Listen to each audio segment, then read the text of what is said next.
Hi everyone, welcome back to my channel. This is Jim with JRCLOCKER on eBay. I'm going to do a little video today about balancing your clock movement. This is a common American 8-day time and strike movement. This is a Seth Thomas 89T. Anyway, this is in our eBay store, but I've set it up here so it's actually out of balance. Now, balance is something that you set up when we're doing a clock and we set it on a level surface. We then balance the clock. So when you go home and put it on a level surface, the clock should run. Well, if you buy a movement from me, that's the part you're going to have to do, and that's going to balance the movement inside your case. So you put your case on a level surface, and then you're going to do what I'm about to do. But first, I want you to listen to the tick, because the tick is uneven.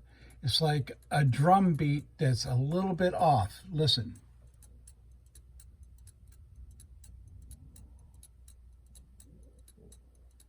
Should be going tick, tick, tick, tick, and it's going tick, tick, tick, tick, tick, tick. So it's what we call out of beat, out of balance. So when you get your movement, we're going to be dealing directly with this little wire right here. Okay, and you can, what I call a reverse C, where you put your thumb on one side and two fingers on the other, and you make it more curved. Okay? Now that's just made it really a lot worse. But in that case, I just go back and I take it out. All right? Now, so you take the C, or the curve, out, and then you come in and you listen to it again.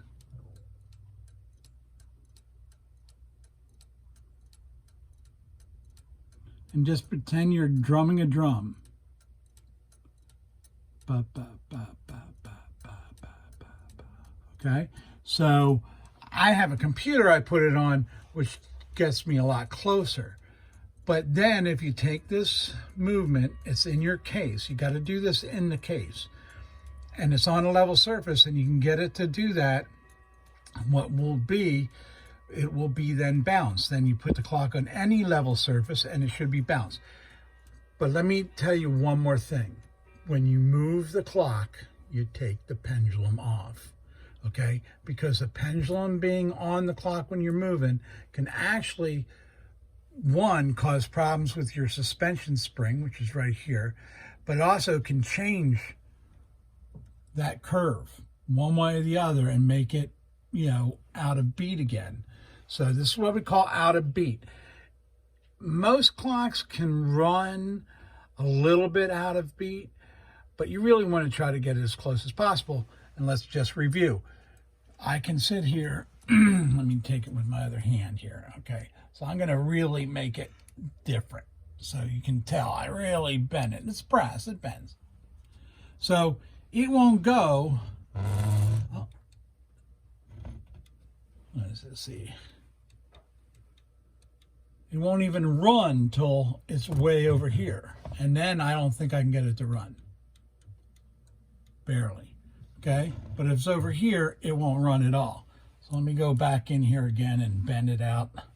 Now I got to do it with my other hand. All right.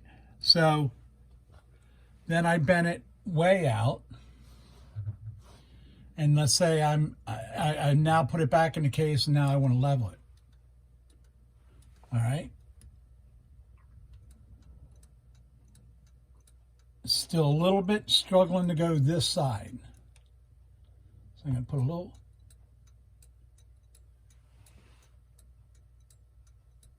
See, that's much, much, much, much better. Is it perfect? Well, I'm trying to do it with one hand. So if somebody calls me on and said, well, that's not perfect, it's really, really close. Actually, the clock will run this close. But anyway, that's the simplest way to go about understanding when a clock is out of beat. I forget the percentage that it can be off level, and you can actually, we do this in tall case clocks lots of times. I'll reset the beat on a tall case clock because it's in an old building and actually it's not level, and it gives me some degree of unlevel. I can recalibrate right here and put this in beat. Anyway, I really hope that helps you understand a little bit more about putting clocks in beat. And you can do this. It's really easy to do on mantel clocks, especially with a big hole in the back, and there you are. You're right there. A little bit harder to do on front mounted pendulum wires, suspension springs, and this is the verge wire right here. This is called the verge. This is the verge right here. This is the verge pendulum wire. It comes down, loops around the suspension spring and pendulum wire. Okay, so, but that's just a quick lesson. Especially for those folks that have the rear mounted pendulums, this should really help you out in figuring out how to put your clock back in beat. But it all is on this wire. No matter what, that's where it is. All right, thanks for stopping by, and please subscribe to our YouTube channel, and you can follow us on eBay at JRCLOCKER. Our YouTube channel is also JRCLOCKER, and you can follow us on Instagram at JRCLOCKER. Thank you again for stopping by.